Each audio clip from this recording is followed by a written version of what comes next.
இனிமே கண்ணை மூடிட்டு கடலை எண்ணெய் வாங்கலாம். ஏன்னா மந்த்ரா கடலை எண்ணெய் இதயத்தின் தயாரிப்பு. வறுக்க பொரிக்க ஏன் எல்லா சமையலுக்கும் மந்த்ரா தான். மந்த்ரா கடலை எண்ணெய், அபார ருசி, ஆரோக்கியமான உடல் நலம். கேரளாவில் ஏப்ரல் 9 சட்டசபை தேர்தல் நடக்க உள்ளது. பாரதிய ஜனதா வேட்பாளர்களை ஆதரித்து பிரச்சாரம் செய்வதற்காக பிரதமர் மோடி நேற்று கோவை வழியாக கேரளாவிற்கு சென்றார். கோவை ஏர்போர்ட் வந்திறங்கிய பிரதமர் மோடியை தமிழக பாரதிய ஜனதா தலைவர் நயினார் நாகேந்திரன், மத்திய அமைச்சர் எல் முருகன், பாரதிய ஜனதா எம்எல்ஏ வானதி சீனிவாசன், அதிமுக முன்னாள் அமைச்சர் SP வேலுமணி உள்ளிட்டோர் நேரில் சென்று வரவேற்றனர். தமிழக பாஜக முன்னாள் தலைவர் அண்ணாமலை நேற்று கோவையில் தான் இருந்ததாகவும் பிரதமர் மோடியை வரவேற்க செல்லாமல் புறக்கணிப்பில் ஈடுபட்டதாகவும் தகவல் பரவியது. அதிமுக பாஜக கூட்டணி அமைந்ததில் அண்ணாமலைக்கு விருப்பமில்லை. பாஜக கேட்ட தொகுதிகளை அதிமுக தரவில்லை.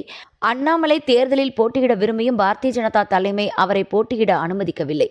பாரதிய ஜனதா மேலிடம் மீது வருத்தத்தில் உள்ள அண்ணாமலை கோவை வந்த மோடியை சந்திக்காமல் புறக்கணிப்பில் ஈடுபட்டதாகவும் பல்வேறு தரப்பினர் வேகமாக கருத்துக்களை பரப்பினர். இதற்கிடையே ஏர்போர்ட் வந்த பாரதிய ஜனதா எம்எல்ஏ வானதி சீனிவாசன் பிரதமரை வரவேற்போர் பட்டியலில் அண்ணாமலையின் பெயரும் இடம்பெற்றதாகவே கூறினார்.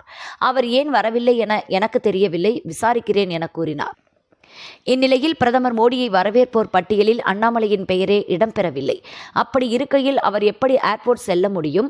அப்படியே சென்றாலும் அவருக்கு எப்படி அனுமதி கிடைக்கும் என அண்ணாமலை ஆதரவாளர்கள் சமூக வலைதளங்களில் கேள்வி எழுப்பி வருகின்றனர். அவர்களில் சிலர் பிரதமர் மோடியை வரவேற்போர் பட்டியலில் இடம்பெற்றவர்களின் பெயர் விபரம் அடங்கிய பிரதியை பகிர்ந்துள்ளனர்.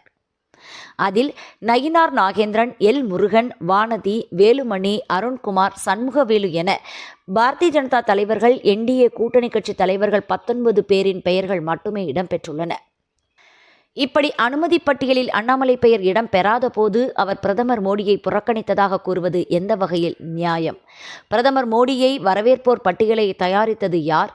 அதற்கு ஒப்புதல் அளித்தது யார்? அதில் அண்ணாமலை பெயர் வேண்டுமென்றே புறக்கணிக்கப்பட்டதா? அப்படியானால் அவரின் பெயர் இடம்பெற்றதாக தன்னிடம் சிலர் கூறியதாக வானதி கூறியது ஏன் என அண்ணாமலை ஆதரவாளர்கள் என்ற பெயரில் சமூக வலைதளங்களில் விவாதம் கிளம்பியுள்ளது.